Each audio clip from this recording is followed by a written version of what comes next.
Carl's cake too. Yellow with chocolate frosting. From my favorite bakery. Carly's.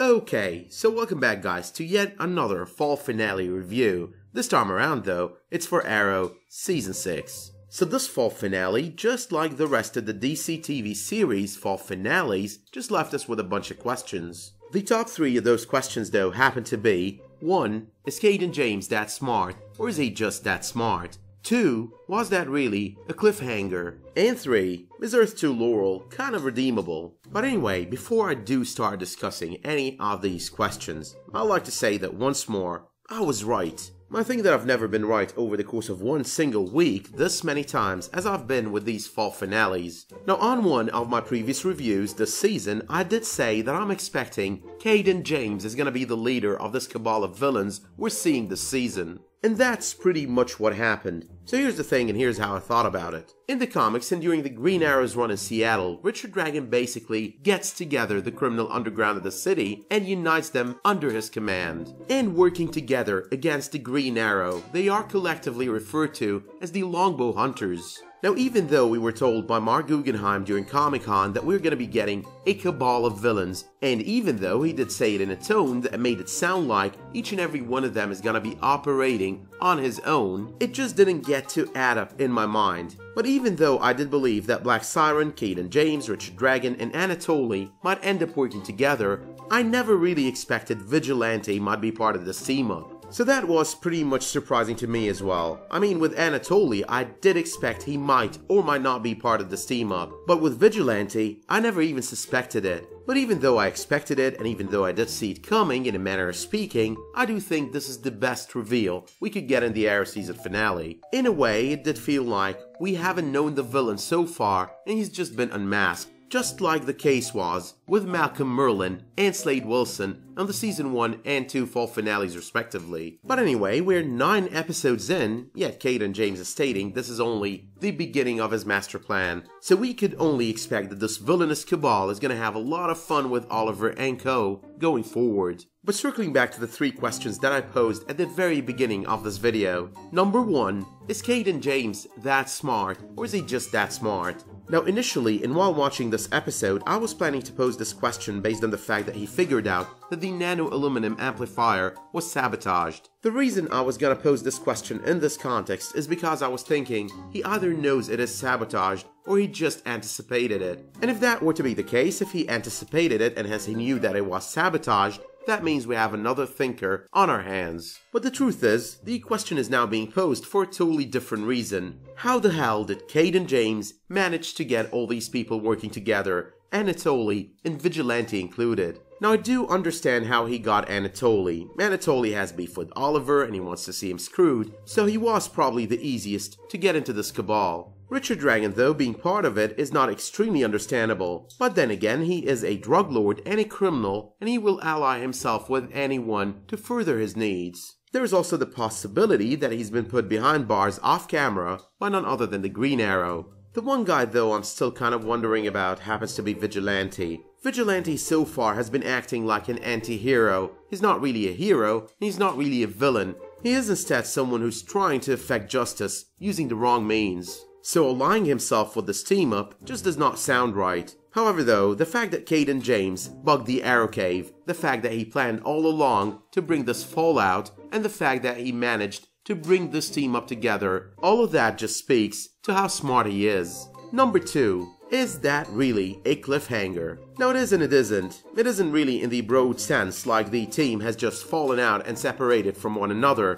That is not really the cliffhanger here. We do all know that they're gonna end up going back and working together. That is pretty much the natural outcome here. Besides that, the Arrow writers have managed to screw up the biggest cliffhanger the Arrowverse has ever known, that being the Arrow Season 5 finale cliffhanger. So I'm not really expecting they're gonna be doing any better with this one. The real cliffhanger here though is whether or not Rene is gonna be testifying against Oliver come the return of the season. Now I can't really tell whether or not he's gonna do it, because on one hand last time we saw him with his daughter, it did sound like he's gonna do it. But on the other hand, telling Zoe words to that effect doesn't necessarily mean that he's gonna do that. His words might have indicated that he would, but his tone and the look in his eyes indicated that he feels guilty over all of it. But in all cases, this wouldn't be the first time Oliver Queen has been outed as the Green Arrow. He did actually suffer that fate in the comics before. But anyway, and to get done with the 3 questions that I've posed earlier, number 3. Is Earth 2 Laurel, aka Black Siren, redeemable? Once again, I cannot really tell. On one hand, she might be totally redeemable. I mean, I do think she is. But on the other hand, this entire sequence that happened between her and Lance on this episode might have just been part of the plan. In this case, she would be to Quentin Lance what Vincent Sobel is to Dinah Drake. But that entire scene, that entire conversation between her and Quentin, that felt real. She did sound very genuine, feeling bad for being shot by Lance on Lian Yu. Her tears as they shared memories, him of Laurel and her of her father, those as well felt very genuine. So yes, I kinda believe redemption is in the cards for Earth 2 Laurel. However though, this is nothing more than my reading into the events of this episode. But while on this topic, we did get a glance at how the past looks like for Earth 2 Laurel. She had a Quentin for a father who died when she was 13 due to a drunken driver accident. And you could imagine the kind of trauma that caused her, because the man was out to get her birthday cake. But anyway, all of that puts me under the impression that pretty soon we're gonna be getting an Earth 2 flashback episode for Black Siren. But moving on to the rest of the moments and scenes on this episode, number 1. So Olicity fans, the hardcore ones that is, seem to have gotten what they wanted. Not just Olicity getting married, but also a full-on wedding. So please, let's stop getting super corny over this stuff and remember, this is a Vigilante Justice TV series. On another note though, I've got to admit, I think the Olicity wedding might have actually been a positive. I know a lot of Laurel fans or anti-Olicity fans are gonna be pissed off to hear me say this, but hear me out for a moment here. Now think about it this way, now that they've got them together, they can do this whole, let's pull them away, then push them together, to pull them away again. That entire TV cliche is out of the window, and that in return means that we won't have to sit here and suffer through any of the Season 4 and Season 5 Felicity drama. That means as well that they might actually succeed at getting Felicity to her Season 1, Season 2, and Season 3 self. And finally, it means that we might actually get to like her once again. As a matter of fact, except for that one incident on the crossover, I'm actually starting to like her once again. They are kind of working on and starting to improve her character towards her Season 1, 2, and 3 self. So I would say, since this is now the reality, since this is now what we've got to deal with, let's try and enjoy it and hope it works out. Number 2.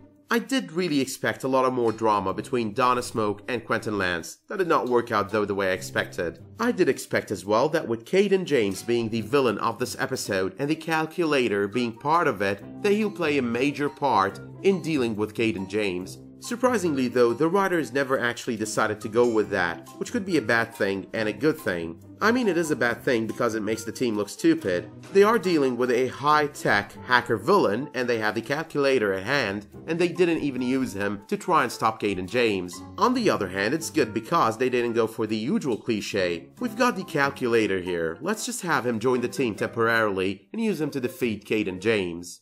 Number 3. There was this Roy Harper reference. During the Oliver Felicity wedding, Thea is having this conversation with Rene, speaking of this one guy she hopes would show up to the wedding. And I'm sure we all picked up on that guy being Roy Harper. But that as well happens to be foreshadowing towards the return of Roy Harper down the road this season. Number 4. Looking at the development of Lance throughout the years when it comes to his relationship with Oliver, I've gotta say, he's one of the most well-developed characters on the series. He started off hating on both Oliver and the Green Arrow on Season 1. He became a fan of the Green Arrow, but not so much Oliver on Season 2. He once again turned against the Green Arrow on Season 3, then went back to aligning himself with him on Season 4. And on this episode, there was the culmination of all of that, treating him like a son. That scene with the watch and with his statement, and besides it is not right you don't have a parent here tonight, that was pretty touching. Number 5.